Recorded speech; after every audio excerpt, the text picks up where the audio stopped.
Berkshire Hathaway now holds a more than $31 billion stake in Alphabet. That's a position that the conglomerate started to build in the third quarter of 2025, but it really ramped up this year after Greg Abel took over as CEO of Berkshire.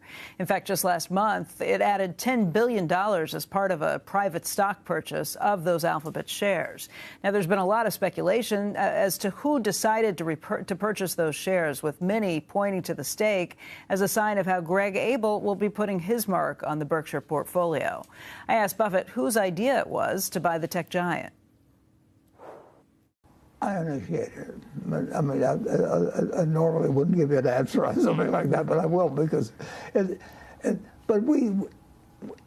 am not doing anything that he doesn't approve of. He's not doing anything I don't approve of. We talk all the time.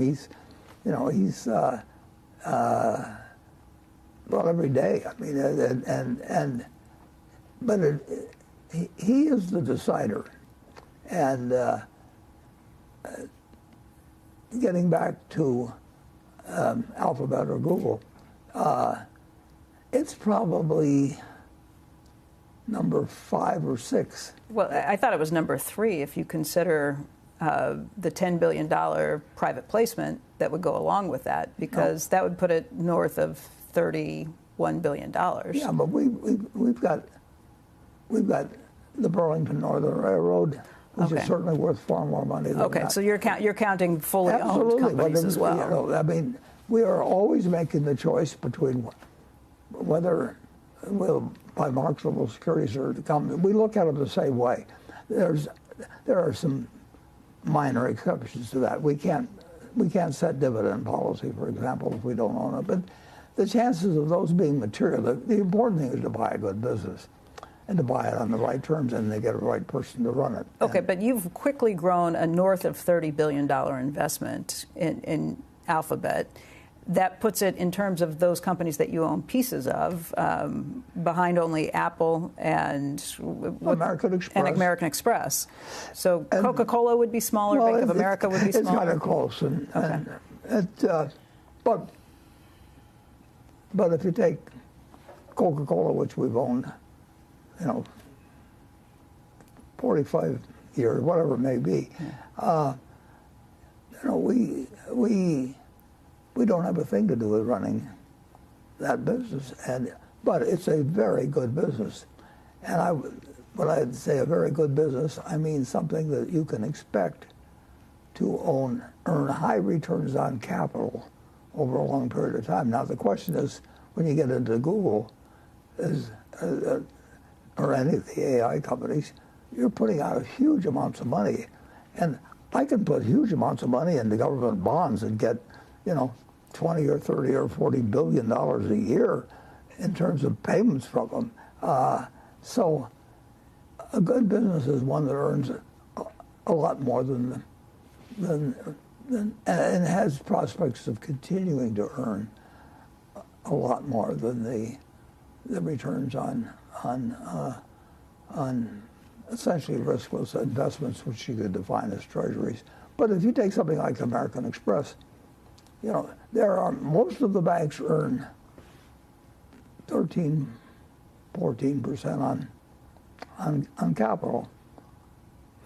If I asked everybody to guess what American Express would, they would come up with some figure similar, but it's so different that it earns 30% plus on capital, and it does not incur more risk in doing so than the banks that earn 13 or 14%. And the trick in life is to find, in investing, is to find businesses that are going to earn high returns on capital for an extended period of time.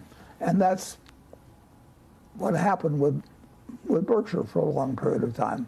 A long period of time gets to be very important because those doubles later on are of very big numbers.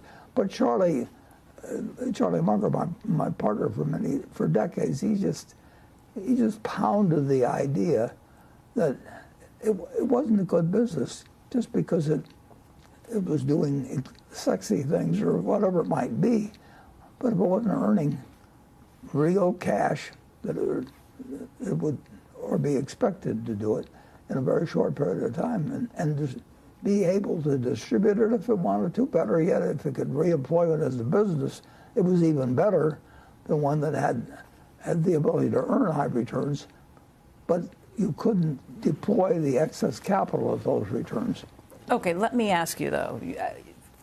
Forever, people have thought of you as somebody who doesn't invest in technology. And by the way, you've described yourself as somebody who doesn't invest in technology. Obviously, the biggest position in the Berkshire portfolio is Apple, a position that you put on, but at the time you called that a consumer company.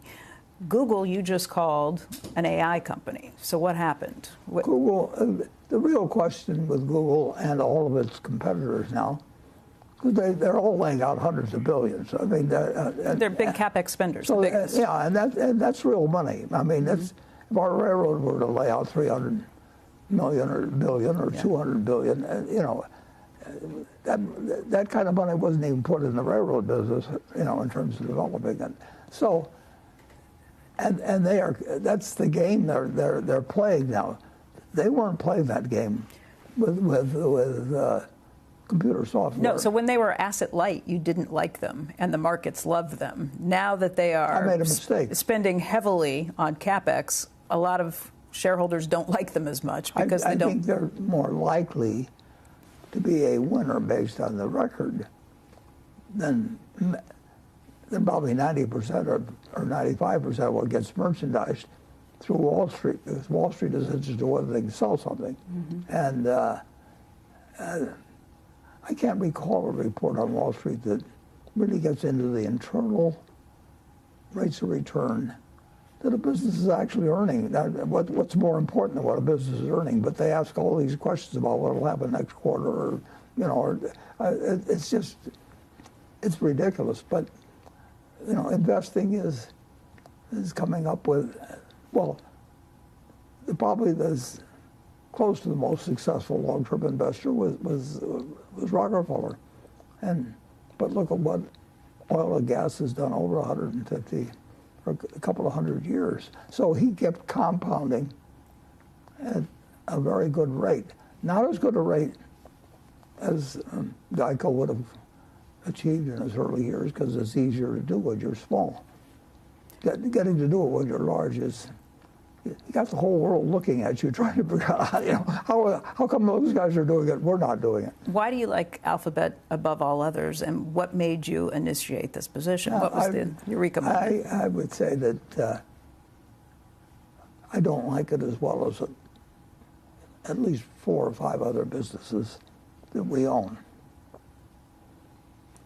Other than Apple, the railroad, well, American Express? You're not going to get the whole portfolio out of me, but and of course, but you like it enough to make it a huge position. I like Berkshire that way.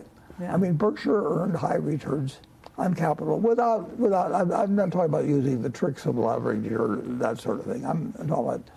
But I'm talking about why Alphabet versus the other Magnificent Seven or the other, you know, hyperscalers who are doing the same thing, spending a lot of money, Amazon, Microsoft, whoever it may be, to try and win in this position of AI. Yeah. Well, I don't want to sit around knocking the others. They don't have any choice.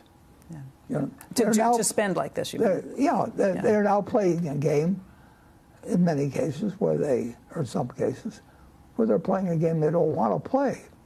IBM would have loved it if they just kept playing the game that IBM was playing in the 30s or the 40s or the 50s or the 60s, you know, and then somebody came along and said, we'll get a better result for you, achieving the objective of all the customers you have, because that's all you're going to have is either have happy customers, you don't have customers over time, and the customer's not dumb.